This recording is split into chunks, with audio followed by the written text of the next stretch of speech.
Welcome to Riya vlogs. எப்படி இருக்கீங்க? இப்போ நாங்கள் எங்கே வந்திருக்கோம்னு பார்த்தீங்கன்னா ஃப்ளீ மார்க்கெட் தாங்க.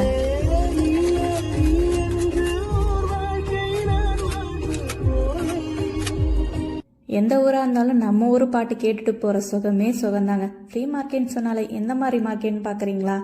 அது ஒன்றுமே இல்லைங்க, நம்ம ஊர் பல்லாவரம் ஃப்ரைடே மார்க்கெட் தாங்க. ஆனால் அந்தளவுக்கு இருக்காது, சின்னதாக தாங்க இருக்கும். நாங்கள் போகும்போதே கார் கூட நிப்பாட்ட முடியல, அந்த அளவுக்கு ஃபுல்லாக இருந்துச்சு. ஒன் சைடு ஃபுல்லாக கார் பார்க்கிங், மற்ற சைடு ஃபுல்லாக கார்லேயே திங்ஸ் எல்லாம் எடுத்துகிட்டு வந்து அந்த கார் பக்கத்துலேயே வச்சு எல்லாத்தையும் சேல்ஸ் பண்ண ஆரம்பிச்சிருவாங்க. ஆக்சுவலாக இது ஒரு ஸ்கூலுங்க, பிளாம்பாக்கான்ற ஒரு ஸ்கூலு. இது சாட்டர்டே சண்டே மட்டும் இந்த மார்க்கெட் ஓப்பன் பண்ணுவாங்க. இங்கே கார் நிப்பாட்டுறதுக்கு சார்ஜ் பண்ண மாட்டாங்க, ஆனால் இங்கே இந்த ப்ராடக்டை சேல்ஸ் பண்ண வரவங்களுக்கு சார்ஜ் பண்ணுறாங்க. எல்லாமே கம்மி ப்ரைஸ்லேயே கிடைக்குங்க. நியூ ப்ராடக்ட்டும் சரி, செகண்ட் ஹேண்ட் ப்ராடக்ட்டும் சரி. இந்த வீக்லி சண்டே மட்டும் இந்த மார்க்கெட் 10 o'clockலேருந்து 2 o'clock மட்டும் ஓப்பனில் இருக்கும். இங்கே பார்த்தீங்கன்னா ட்ரெஸ்ஸு, எலக்ட்ரானிக், குக்கிங்ஸ்வேர், எக்ஸ்ட்ரா எல்லாமே இங்கே கிடைக்கும். மோஸ்ட்லி யூஸ் பண்ண ஐட்டம் தான் கிடைக்கும். லக்கு இருந்தால் நியூ ப்ராடக்ட் கம்மி ப்ரைஸ்லேயே வாங்கிக்கலாங்க. இங்கே இந்த மார்க்கெட் யாருக்கு யூஸ்ஃபுல்லாக இருக்கும்னா, அந்த நியூ கமர்ஸாக வரவங்களுக்கெல்லாம் இது ஓகேவாக இருக்கும். 1 year 2 years இருக்கிறவங்களுக்கெல்லாம் இது வந்து ஃபுல் அமௌண்ட்டையும் கொடுத்து ப்ராடக்ட் வாங்குறதுக்கு இங்கே வந்து சீப்பாகவே வாங்கிக்கலாம். ஆக்சுவலாக ரொம்ப யூஸ் பண்ணியிருப்பாங்க தான், ஆனால் ரொம்பலாம் யூஸ் பண்ணியிருப்பாங்க. எல்லாமே புது ஐட்டம் மாதிரியே இருக்கும். 1 yearக்காக ஃபுல்லுத்தையும் போய் பர்ச்சேஸ் பண்ணுறதுக்கு இங்கே வந்து வாங்கிக்கிறது எனக்கு ஓகேவாக தான் இருக்கும். 1 year இருக்கிறதுக்காக எதுக்கு பர்ச்சேஸ் பண்ணுவாங்க? ஒரு பீச்சிலேயோ இல்லைன்னா ஃபுல்லி ஃபர்னிச்சர் வீட்லேயோ எடுத்துகிட்டு இருந்திருக்க மாட்டிங்களான்னு நினைப்பீங்க. ஆனால் இங்கே ரெண்ட்டு அவ்வளோ ஜாஸ்திங்க. ஃபுல்லி ஃபர்னிச்சர் வீட்டுக்கு கொடுக்குற ரெண்ட்டுக்கு நம்ம ஃபுல்லாக திங்ஸ் வாங்கிடலாமே அப்படின்னு தான் தோணும். ஆக்சுவலாக இங்கே விற்கிறவங்க முக்கால்வாசி பேர் 1 year இல்லை 2 yearsக்கு பொருளை வாங்கிட்டு அங்கே வந்து சேல்ஸ் பண்ணிட்டு போயிடுவாங்க. ஆக்சுவலாக இவங்க யாருமே லாபத்துக்கெலாம் பண்ண மாட்டாங்க. நம்ம 40 crore இருந்தால் அதை 20 கேட்டாலும் கொடுப்பாங்க, 1000 இருந்தால் 500 கேட்டாலும் கொடுப்பாங்க. கம்மி பண்ணிட்டு தான் கொடுப்பாங்க. எல்லாமே பேரம் பேசுகிற மாதிரி தான் இருக்கும்.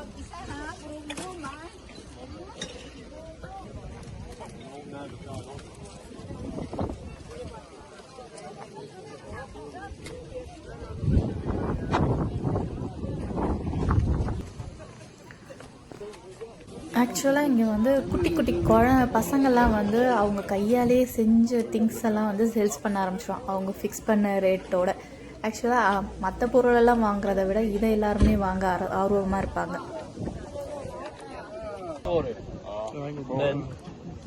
மார்க்கெட் போக வேணாம்னு சொன்ன என் ஹஸ்பண்ட் அவர் ஒரு பக்கம் போய் பர்ச்சேஸ் பண்ண ஆரம்பிச்சிட்டாரு. நான் ஒரு பக்கம் போயிட்டேன், என் பொண்ணு ஒரு பக்கம் போயிட்டேன். ஆக மொத்தம் எல்லாருமே ஜாலியாக என்ஜாய் பண்ணோம். சில பேர்லாம் இப்போ தான் ஓப்பன் பண்ணியிருந்தாங்க, அதை பார்க்கலாம் டைம் இல்லைங்க. எவ்வளோ நேரம் தான் இங்கே சுற்றுறது.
பார்த்துக்கிட்டே இருந்தால் நேரம் போகிறதே தெரிலங்க. அப்புறம் என்னங்க, நாங்கள்லாம் கிளம்பிட்டோம். இந்த மாதிரி வீடியோலாம் பார்க்க ரியா விலாக்ஸை சப்ஸ்கிரைப் பண்ணுங்கள். தேங்க்யூ.